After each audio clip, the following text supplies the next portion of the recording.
Episode शुरू होता है और वांगलिंग की मॉम उसे कहती है, लिंग लिंग, क्लास का टाइम हो रहा है तुम्हारी। और न्यूज़ में बताया जा रहा होता है कि 4 एम्बलम्स का एक मेंबर क्योंग जियाओ को पकड़ लिया गया है कल हीरोज वो यी के द्वारा। और यहाँ दूसरी तरफ 4 एम्बलम्स के मेंबर क्विंग जियाओ की पिक्चर को देख के कहते हैं, यह हमेशा के लिए अब एब्सेंट होगा। ये बंदा कहता है, हमें बदला लेना होगा। दूसरा भी यही कहता है। ये तीसरा बंदा कहता है, हमारे master way of haven learn करने वाले हैं, ये छोटी मोटी चीज़ें हम खुद ही संभाल लेंगे। और अब यह कहता है, चिंता मत करो, जूहे कल फैक्शन 60 से बदला लेगा। नेक्स्ट सीन में जींग के फ्रॉगी 2 से कहता है, मास्टर एक डीमन अम्यूजमेंट पार्क बना रहे हैं जिसका थीम तुम होगे। अंडरग्राउंड स्पिरिचुअल बीन की है जिससे सब बन सकता है। फ्रॉगी 2 कहता है, तो अंडरग्राउंड स्पिरिचुअल बीन कैसे क्रिएट होगी।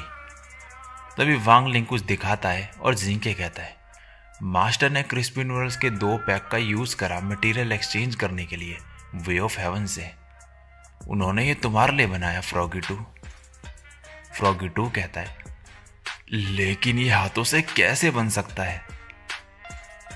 नेक्स्ट सीन में प्रोफेसर वांग बता रहे होते हैं कि ये अंडरग्राउंड स्पिरिचुअल बीन है। जैसे कि हम साइंटिफिक कल्टीवेशन एरा में हैं, जो सेंट्रोस्फीयर है वो स्पिरिचुअल इम्पल्सेस से अफेक्ट हुआ और अंडरग्राउंड स्पिरिचुअल बीन्स बना लिए, मेरेडियन और ब्लड वेसल्स जैसे। वहाँ मोटी और पतली बीन्स हैं, वो क्रश से कनेक्ट है। मोटी स्पिरिचुअल बीन्स का स्ट्रॉन्ग स्पिरिचुअल इम्पल्स है और जो पतली भी स्पिरिचुअल बीन्स है उनका वीक स्पिरिचुअल इम्पल्स होता है। जब स्पिरिचुअल बीन्स टूट जाती है तब काफ़ी सुपरनेचुरल विजन आकर होते हैं और तुम्हारा स्पिरिचुअल इम्पल्स कमज़ोर हो जाता है। जब तुम क्लास में सो रहे हो तो तुम्हारा स्पिरिचुअल इम्पल्स कमज़ोर होता है। चैनचा पूछता है, क्या कोई तरीका नहीं स्पिरिचुअल बीन क्रिएट करने का। मिस्टर वांग कहते हैं, आर्टिफिशियल तरीका हो भी तो भी ह्यूमंस के लिए पॉसिबल नहीं है इतनी डीप स्पिरिचुअल बीन को प्लांट करना। अब क्लास एंड हो जाती है और बच्चे बाहर देखते हैं कि बर्फ़ गिर रही है। प्रोफेसर वांग कहते हैं, जून में बर्फ़, अजीब है। जींग क्या कहता है, मास्टर प्लेग्राउंड। वांगलिंग कहता है, हाँ पता है, और यहाँ से जाने लगता है। और देखते ही देखते यहाँ पर बहुत ज़्यादा बर्फ़ पड़ने लगती है और प्रोफेसर वांग जाते हैं मास्टर यी के पास और कहते हैं, कोई मुसीबत खड़ी कर रहा है, क्या आपने मुझे इसलिए रोका जिससे आप अपना वारिस ढूंढ सके। ये कहते हैं, हाँ वो ज़रूर इसे रोकेगा। प्रोफेसर वांग कहते हैं, लेकिन अगर उसने ये सब नहीं रोका तो बच्चे खतरे में आ जाएंगे। मास्टर यी कहते हैं, मैं यहाँ पर हूँ, अगर कुछ हुआ तो मैं सब संभाल लूँगा। प्रोफेसर वांग कहते हैं, आप इतनी जल्दी में क्यों हो, कहीं ये वो स्वॉर्ड इमोर्टल चेन नान शोंग की वजह से तो नहीं है ना। और ये कुछ ऐसा एक्सप्रेशन देते हैं। प्रोफेसर वांग कहते हैं, मैं आप पे छोड़ता हूँ सब कुछ। नेक्स्ट सीन में वांगलिंग बाहर आता है और यहाँ पर चेक करता है कुछ। तभी जिंके कहता है, मास्टर फैक्शन 60 के अंडरग्राउंड स्पिरिचुअल बीन डिस्ट्रॉय करी जा रही है। वांगलिंग कहता है, मैं संभाल लूँगा सब। तभी इसकी तरफ चैनचाओ और गुआहो स्नोबॉल फेंकते हैं और चैनचाओ अब ज़्यादा ही फेंकने लगता है।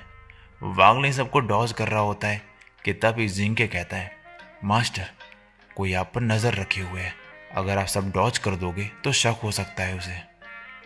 और तभी वांगलिंग रुक जाता है। अब यहाँ पर सूनड्रोंग भी आ जाती है और सूनड्रोंग अब इन पे स्नोबॉल फेंकने लगती है। जिंके कहता है, मास्टर स्नो ज़्यादा बढ़ रही है। वांगलिंग कहता है, कोई नहीं, अभी हम पे टाइम है। और अब ये सभी बर्फ़ में खेलने लगते हैं और अपने स्पिरिचुअल स्वॉर्ड का भी यूज़ करने लगते हैं खेलते टाइम। लेकिन अचानक से ठंड और ज़्यादा बढ़ जाती है और ये सभी अंदर चले जाते हैं। और यहाँ पे प्रोफेसर पान कहती है कि हमारे अंडरग्राउंड स्पिरिट बीन के साथ कुछ गड़बड़ है। प्रोफेसर वांग कहते हैं, चिंता मत करो, स्वॉर्ड सेंट हैंडल कर लेंगे सब। लो चाय पियो। प्रोफेसर पान कहती है, मुझे बच्चों की चिंता है। प्रोफेसर वांग कहते हैं, अगर स्वॉर्ड सेंट नहीं संभालेंगे ये सब तो मैं संभाल लूँगा। पान कहती है, क्या उन्हें अपना वारिस मिल गया। ये कहते हैं, नहीं, शायद वो गलत फैक्शन में आ गए। प्रोफेसर पान कहती है, कहीं वो सूनड्रोंग तो नहीं। वांग कहते हैं, वो टैलेंटेड है लेकिन कुछ कह नहीं सकते कि कौन है वो। नेक्स्ट सीन में चैन चाओ क्लास का गेट ओपन कर रहा होता है और इसका हाथ ही जम जाता है। तभी अंदर से आवाज़ आती है एक लड़के की। वो कहता है, गेट को हाथ मत लगाना वरना जम जाओगे, एक जूनियर की जीप जम गई है, कुछ करो मॉनिटर चैन। और यहाँ पर चैन चाओ दरवाज़ा तोड़ने जा रहा होता है, तभी गुआहो इसे रोक देता है और कहता है, ये पब्लिक प्रॉपर्टी है, हमें इमोर्टल आर्ट को एक इमोर्टल आर्ट से ही हराना चाहिए।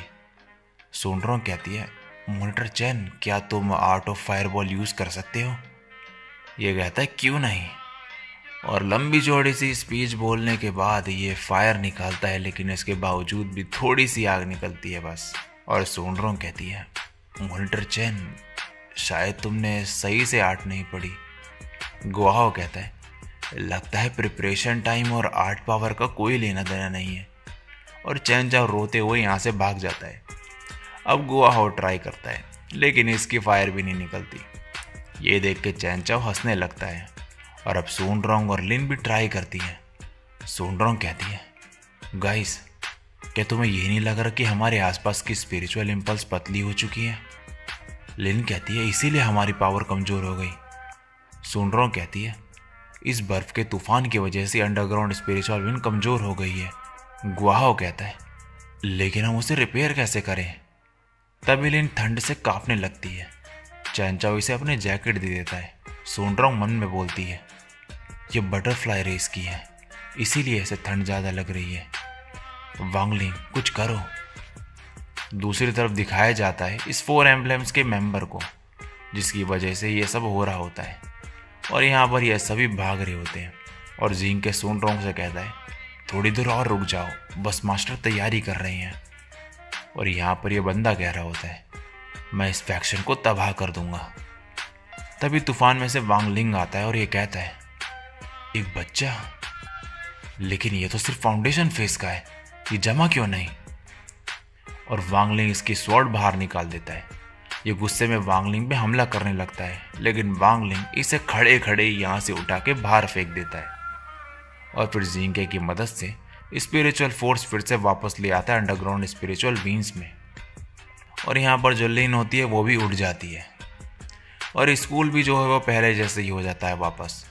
और अब मास्टर यी को दिखाया जाता है जो कह रहे होते हैं, वो कौन है? नेक्स्ट सीन में एक इंटरव्यू चल रहा होता है मास्टर जुओ का। और तभी यहाँ ऊपर से जुओ हो गिरता है और रिपोर्टर्स कहते हैं, ये तो 4 एम्बलम्स का मेंबर है, कि ये भी आपने प्रेडिक्ट करा था? और मास्टर जुओ कहते हैं, हाँ सब मेरा ही प्लान था। और इसी के साथ ये एपिसोड यहीं पे एंड हो जाता है।